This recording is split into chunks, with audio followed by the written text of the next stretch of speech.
There are astronomers that say there was a primordial explosion, an enormous bang millions of years ago, billions of years ago, which flung all the galaxies into space. Well, let's take that just for the sake of argument and say that was the way it happened.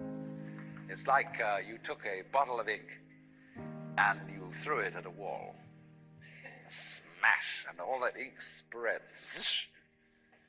And in the middle, it's dense, isn't it? And as it gets out on the edge, the little droplets are finer and finer and make more complicated patterns. See? So in the same way, there was a big bang in the beginning of things, and it spread. And you and I, sitting here in this room, as complicated human beings, are way, way out on the fringe of that bang. We're the complicated little patterns on the end of it. Very interesting. But so we define ourselves as being only that. If you think that you are only inside your skin, you define yourself as one very complicated little curlicue, way out on the edge of that explosion, way out in space and way out in time. Billions of years ago, you were a big bang. But now you're a complicated human being. And then we cut ourselves off, like this, and don't feel that we're still the Big Bang. But you are. Depends how you define yourself. You are actually, if this is the way things started, if there was a Big Bang in the beginning, you're not something that is a result of the Big Bang on the end of the process. You are still the process. You are the Big Bang, the original force of the universe coming on as whoever you are.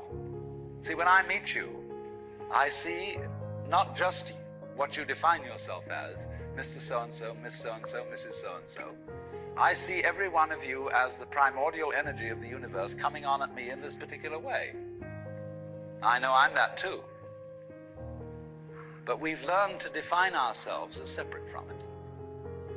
The experience you are having, which you call ordinary everyday consciousness, pretending you're not it, that experience is exactly the same thing as it. There's no difference at all. And when you find that out, you laugh yourself silly. That's the great discovery. In other words, when you really start to see things, and you look at an old paper cup, and you go into the nature of what it is to see, what vision is, or what smell is, or what touch is, you realize that that vision of the paper cup is the brilliant light of the cosmos. Nothing could be brighter. 10,000 suns couldn't be brighter. Only they're hidden in the sense that all the points of the infinite light are so tiny when you see them in the cup. They don't blow your eyes out. But it is actually, see, the source of all light is in the eye. If there were no eyes in this world, the sun would not be light.